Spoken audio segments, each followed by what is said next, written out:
as eloquently expressed by Cardinal Lercaro in the intervention of the 6th December 1962, when he says, the mystery of Christ in the church has always been and today is, in particular way, the mystery of Christ in the poor.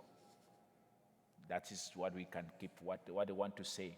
Say, long throughout history, the popes from, they started with the lay movement, young people and other people who fought for good conditions of labor and good social justice, now reaching the different interventions of the church, Rerum Novarum, Pope John the 23rd, the Second Vatican Council. They advocate in the place of the poor in the church. Mainly this quote that I think is very powerful. He said, the mystery of Christ in the church has always been, and it is today, in particular way, the mystery of Christ in the poor. That is powerful. He went on today to say that this is not simply one theme among others, but some sense the only theme of the council as a whole. The Archbishop of Bologna, in preparing the text for this intervention, note that the following: this is the hour of the poor. The millions of the poor throughout the world. This is the hour of the mystery of the church as a mother of the poor. The church will be the mother of the poor. Because if Christ, who was God, became poor for us and became one for everything, the mission of the church is first the mission of the poor.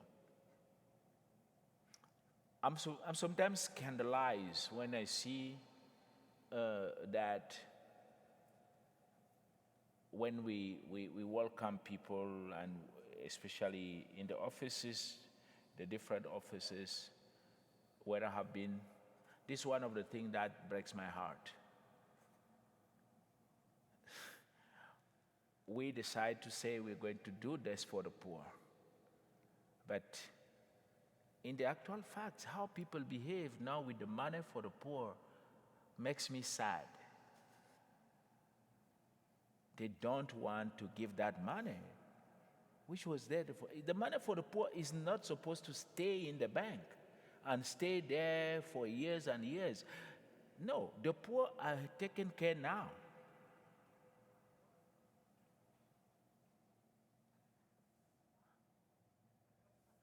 If someone leaves a bequest and he says, I want my money to help children to go to school, that money is not supposed to be like waiting for the children who are going to come for next year, on the following year, and between the 20 years. No, that money is supposed to use the children who are not going to school now.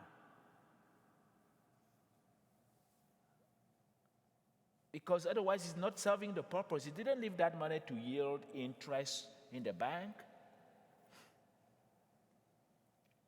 It didn't. If he said that money is to feed the poor, let's feed the poor with that money. If it finished, that's okay. We will have fulfilled the intention of the donor. By us keeping that money and thinking, oh, what are we going to do in the next day and the following day? No, the person didn't say, you are going to keep that money until. No, that money is to serve. Use it wisely, yes, and use it for the purpose. As long as you are using it for that purpose, the money will have served the thing. If you're not taking care of the poor of today, how will you take care of the poor of tomorrow? What makes sure that you are going to take care of the poor of tomorrow? I've seen this in many places that I have been, in parishes. St. Vincent de Paul Society, the money is left. These people died, they left the bequest money to help poor families. But even the people who started handling the money, they also die. Another generation of people come again, they die, and the money is there. What is this money doing in the bank? No, we are wrong. Actually, the money is not serving the purpose. And the money is there. Some people, they are very happy to play with the money. They will take here and they put that in, they take it here and they put it there. That is not the purpose of that money. It's the money that is going to be for the poor. The church is the mother of the poor. And believe me, if you do things accordingly, according to that intention of the donor, God will always bring another person for the next generation, for the new generation. God will always provide for people of a certain period and a certain time. So we need to think about this.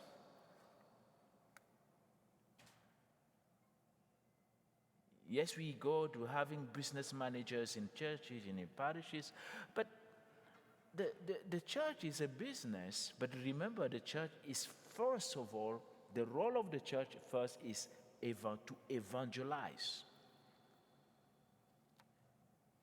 Once the church loses the purpose of evangelizing, we are losing the purpose of being a church. We need to become just a normal, any social entity, any social worker. There is no other need. Then we are no longer evangelizing. We don't have, our essence is gone. So, I think the Pope, what is making it clear here, the church more closely should be resembling our Lord than worldly power, and working to foster concrete commitment on the part of all humanity to solving the immense problem of poverty in the world. The church is not for accumulation. I'm sorry.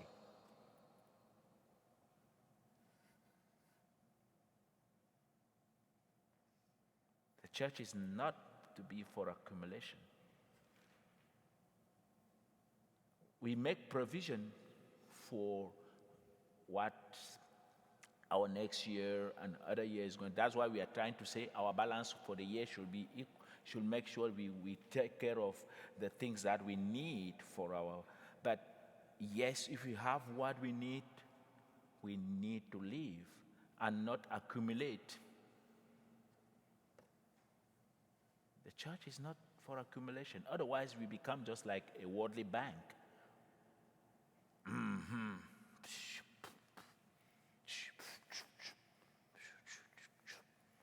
And then you put there, how much interest do we have? We have 2 million. But what are the quality of the people who are giving you, who are living and giving you 2 million? What's the quality of life? Very important. We need to evangelize our economy. We need to evangelize our finances. We need to evangelize our way of dealing with stuff as a church. The church is to be the concrete image of Christ. And that's what the Pope is telling us here. It's not Father George's. Don't take me to court. It's the Pope telling us. But I have been telling this thing to some of the people in my staff, but I became like a witch among them because I'm talking things that they don't want to hear. But this is the truth. We are becoming more and more a consumer's church.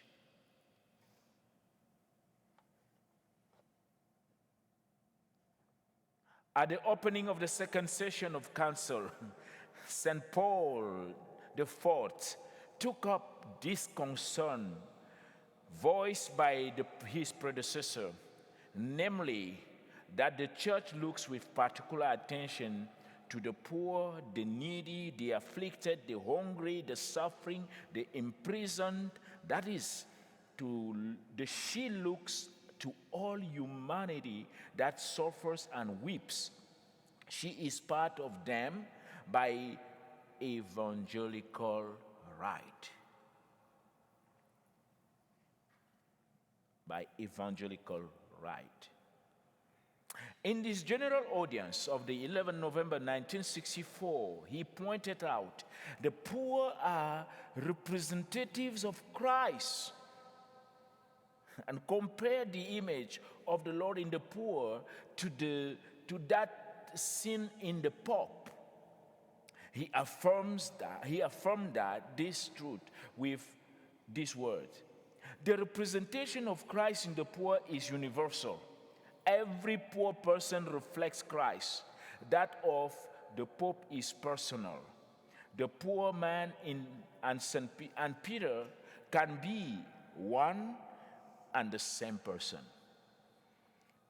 Clothed in the double representation, this is very beautiful, that poverty and authority. And in this way, the intrinsic link between the church and the poor was expressed symbolically and with unprecedented clarity. I wonder whether you got the image. Did you get what Pope Leo is saying here? Who is getting what Pope is trying to tell us? He's trying to tell us this. Just as we have the authority of the Pope, we have the Pope. He represents the universal church, right? In the line of authority. So we all know the Pope represents, whether you are in Cameroon, whether you are in Kenya, whether you are in the North Korea, whether you are in the South America, whether you are in the Northern America, Chicago, call them a name, the Pope represents the authority of the Universal Catholic Church. But now he says, in the same way, a poor person represents Christ because the Pope represents the authority of Christ in the universal church. He said the poor person also represents the face of Christ universally. Wherever the poor person is, wherever you see that poor person, wherever he comes from, whoever he may be, he or she represents Christ universally. Oh, beautiful. That's beautiful. That's amazing. That's amazing. That is the image of Christ. The poor is the image of Christ. The pastoral constitution, Gaudium et Spes, so meaning the lights of the nation, building on the teachings of the fathers, the church fathers, forcefully reaffirmed the universal destination of the earthly good and the social function of poverty that derives from it. The Constitution stated that God destined, listen to this, God destined the earth and all it contains for all people, all nations, so that all created things will be shared fairly by all humankind under the guidance of justice tempered by charity.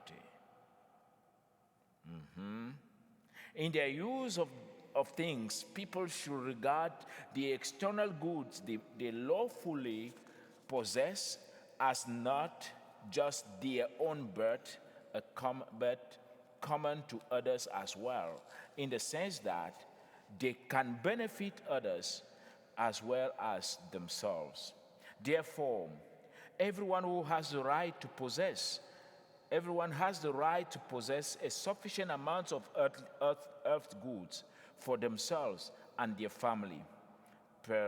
Persons in extreme necessity are entitled to take what they need from the rich or others. So, this is very beautiful. He said, persons in extreme necessity are entitled to take what they need from the riches of others. Yeah. Open your room. I can come and take some from you. You know, I don't know, you might be offended, but this is what he says. St. Thomas Aquinas gives us this example when he speaks of in moral theology. He says, A person who is hungry and really hungry can get to a store, and because that person is hungry and he takes something just to eat, he's not taking something to extra to be go and sell or whatever, just that to eat. He said that is not a sin.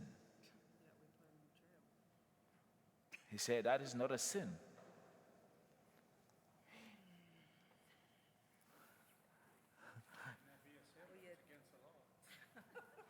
But against your law, against your law, because this person will have come and say, please, I'm hungry, and nobody will give him food. But now that he has opportunity to get that, then you're going to put him to jail. Yet you have extra food that you're throwing away. You are throwing someone, you're putting someone to jail for stealing or for taking an apple, yet how many thousands of apples we throw away.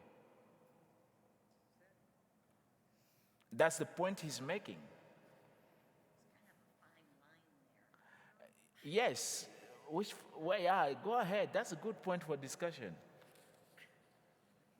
What's the point, the fine line? Is it or isn't it? If they come in and ask, and they're giving it to them, they didn't take it. If they come in and take it, that's stealing. Uh-huh. That's against the law. Yeah. See, this is what happens. Hopefully the store will give it to them. Just that will hope. That will be hopeful. Be like if the guys enter the store and says, like we have had many people come here and say, I'm really hungry. I need something to eat. That's all the person is asking. But many times I have heard the answer here. No, there's nothing. We have nothing to give. Go to the outreach. But what do I do personally? I get to my fridge. What do I have in my fridge? I give what I have in my fridge. Because most of the time my fridge has more than I need. But what do you think if this person doesn't enter my house to do something else than just to get something to eat, and then I find him just having a bread? Yes, I will feel this guy's he came to me to steal, but he's only having a slice of bread with butter just to satisfy his hunger. But do I need to take this guy to jail?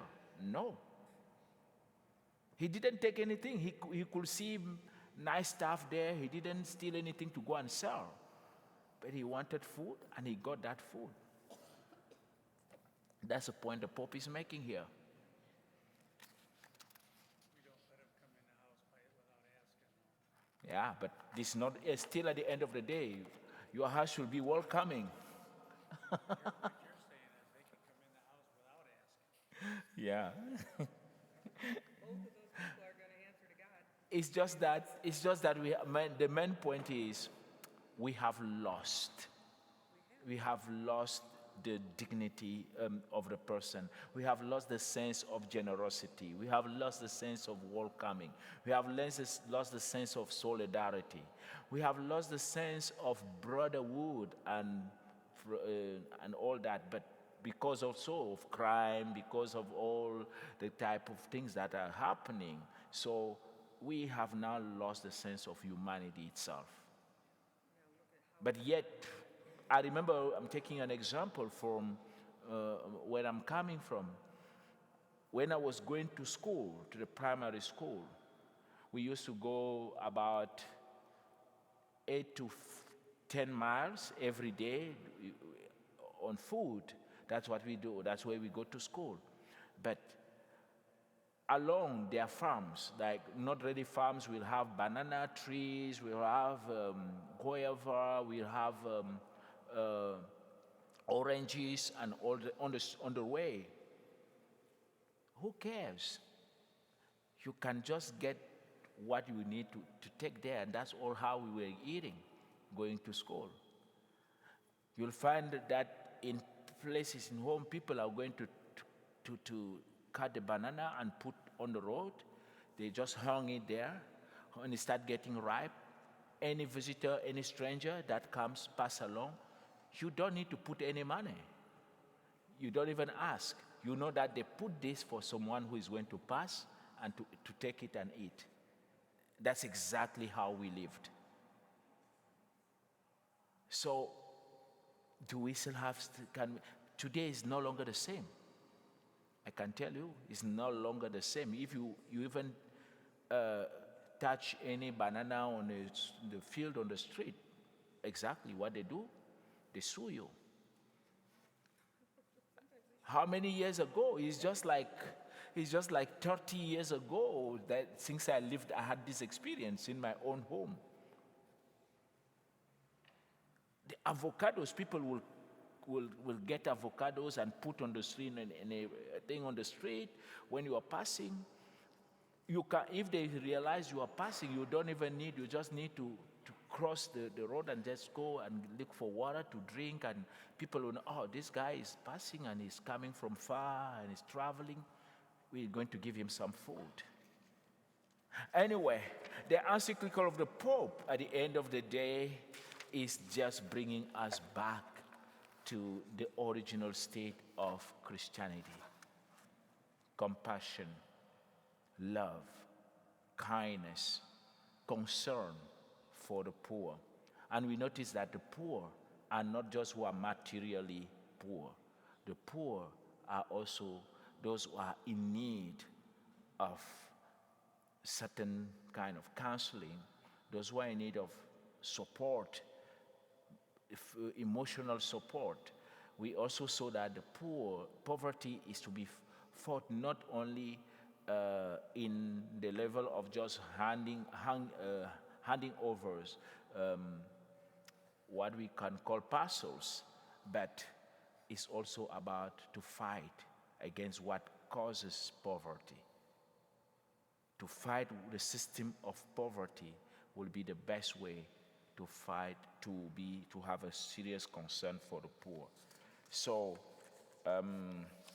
as I'm concluding this, that should be the normal conclusion, inviting you and I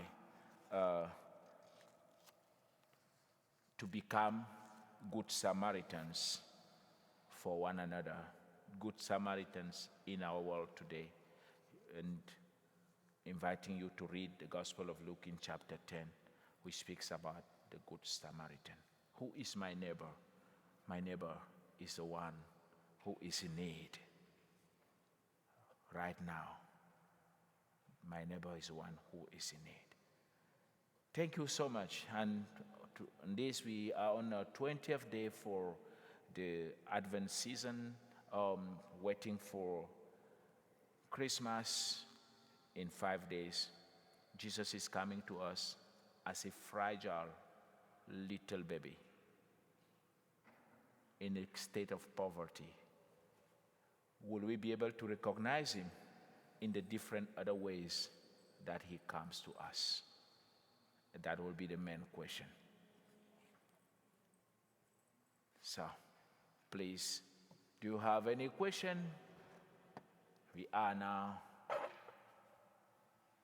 Okay. Any question? Huh? A lot of food for thought. Yes, of course, it's challenging. This encyclical is very challenging. Some people will not like to hear about anything to do about this kind of teaching. They will not like to hear about that.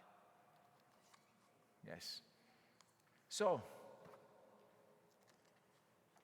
we say thank you to Pope Francis for this first encyclical of his pontificate, which he dedicated to the poor, the marginalized, those who are on the margins of society, and we ask a heart that is open to those who are really and truly in need. In the name of the Father, and of the Son, and of the Holy Spirit. Amen.